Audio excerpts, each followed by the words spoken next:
मैं वोट चोरी के मुद्दे पर हम लोग का स्टांस जो है वो बिल्कुल क्लियर है पहले दिन से। ये बिहार का मुद्दा नहीं है।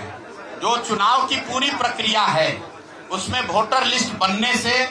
लेकर आचार संहिता के अनुपालन का, वोटिंग के दिन के, जैसे यहाँ पर आप जीविका की दीदियों को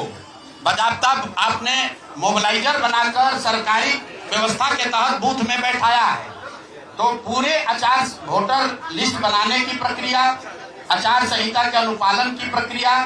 वोटिंग के दिन जो हो रहा है वो उसमें सरकारी तंत्र का इस्तेमाल, दुरुपयोग या उपयोग, और वोटिंग के बाद जो महाराष्ट्र से लगातार दिख रहा है कि अंतिम 2 घंटे में 15%, 20% एक्स्ट्रा वोट होना, फिर चुनाव आयोग का उसका डिटेल नहीं जारी करना और 3 दिन के बाद ये बताना कि इतना वोट हो गया।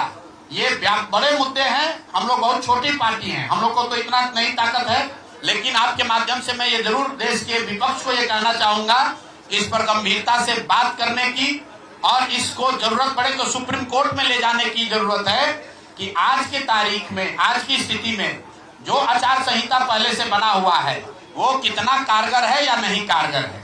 अगर सिर्फ इसमें वोटर रोल की बात नहीं है, SIR सिर्फ वोटिंग रोल की बात है, लेकिन जिस तरह से वोटिंग हुई है, आप बताइए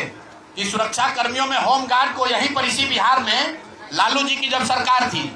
TN सेशन का जमाना था, उन्होंने कहा था कि नहीं कोई लोकल आदमी यहाँ चुनाव की प्रक्रिया में हिस्सा नहीं लेगा,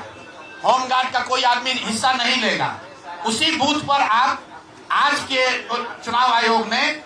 उस जीविका दीदी को बैठाया है जिसको एक तरीके से सरकार ने कॉन्ट्रैक्ट दिया है कि आपको इतने लोगों को वोट दिलवाना है।